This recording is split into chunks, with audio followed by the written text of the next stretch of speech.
For decades, life operates like an open, sunlit field. You move forward, you grow, you accumulate. But right around age 50, the environment changes. You enter a dense, complex forest where the mathematical laws governing your biology and your bank accounts abruptly reverse. The first half of life is defined by accumulation. You build muscle, you build career capital, and you build a portfolio by consistently adding to it. But crossing the half-century mark signals the start of the distribution phase. The objective shifts from generating new growth to preserving and efficiently utilizing exactly what you have already built. The people who navigate this best share a specific behavioral signature. They operate like the silently wealthy. They aren't interested in flashing status or chasing the highest possible yields. Instead, they optimize for long-term stability. They favor high-quality, durable assets and display a complete absence of the financial anxiety that drives most people's decisions. This calm is necessary because the math is no longer forgiving. A mistake at 30 can be fixed by simply working harder or waiting for the market to recover. A miscalculation at 60 introduces permanent, irreversible risks. You can no longer out-earn a massive loss, and you no longer have the timeline to simply wait it out. These unforced errors typically strike in three specific domains. First, how market volatility interacts with your early retirement withdrawals. Second, the strict, unforgiving bureaucratic windows dictating your healthcare access. And third, the quiet, hidden vulnerabilities that emerge as our cognitive pathways age. Coasting on autopilot is no longer an option. Preserving your quality of life and your autonomy requires a deliberate pivot toward active risk mitigation. The federal government actually codes this urgency directly into tax law. Once you turn 50, the IRS allows catch-up contributions, raising the limits on what you can shield in retirement accounts. For those aged 60 to 63, new regulations push this even further, allowing massive super catch-up contributions to fortify your assets. You need that fortification against a specific mathematical threat known as sequence of returns risk. This is the danger that a major market downturn happens exactly when you start withdrawing money to live on. Two people can retire on the same day with the exact same amount of money and experience the exact same average market return over 20 years. Yet one finishes with millions in the bank, while the other goes completely broke. The only difference is the exact order in which those positive and negative returns arrived. This chart shows exactly how that divergence happens. If a major market drop hits in your first 5 years of retirement, and you are actively selling off stocks to pay for groceries and housing, you are locking in those losses. That red line plummets early and flatlines because those sold shares are gone forever. They can never capture the eventual market recovery. To avoid that flat line, you have to separate your daily living expenses from your volatile investments. The successful portfolio, represented by the blue line, survives because the retirees stop selling stocks entirely during that early market crash. Instead, they draw from heavy cash reserves, those solid blocks acting as a shock absorber against the downturn. In practice, this means holding 1 to 2 years of living expenses in highly liquid cash or short-term instruments. It also requires a dynamic withdrawal strategy, where you have the flexibility to temporarily tighten your discretionary spending when the market is struggling. By structurally isolating your immediate cash needs from Wall Street's daily swings, you remove the pressure to sell at the bottom. You mathematically defang a market crash, neutralizing the greatest source of financial anxiety in retirement. A similar mathematical reversal happens inside your body. As your metabolism slows down, your daily calorie requirement steadily drops.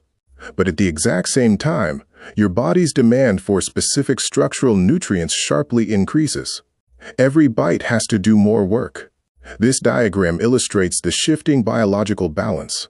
Your total calories drop, but you have to maintain high protein intake to fight off muscle loss. Simultaneously, the requirements for calcium and vitamin D rise significantly to protect bone density as your skin becomes less efficient at synthesizing sunlight.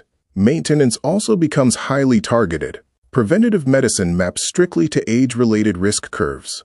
This means adhering to baseline colonoscopies starting at 45, securing one-time abdominal aneurysm scans if you have a history of smoking, and updating specific immunizations for shingles and RSV exactly when the clinical guidelines recommend it. And those clinical requirements eventually crash directly into bureaucratic deadlines. The most critical is the Medicare initial enrollment period. This window opens exactly 3 months before the month you turn 65 and closes exactly 3 months after.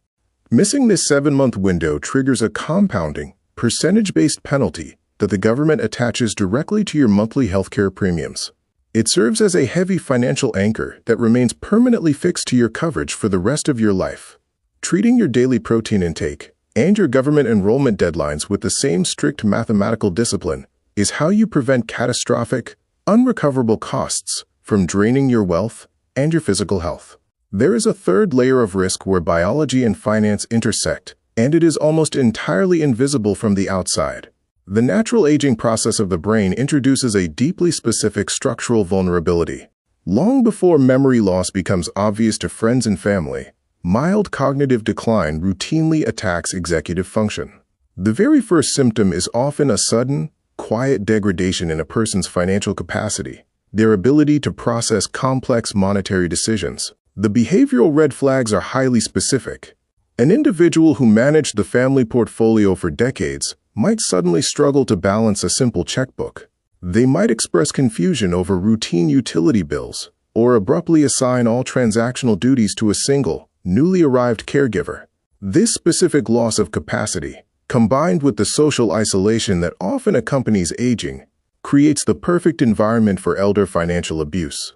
Opportunists, whether strangers or even family members, exploit the confusion to slowly siphon away assets.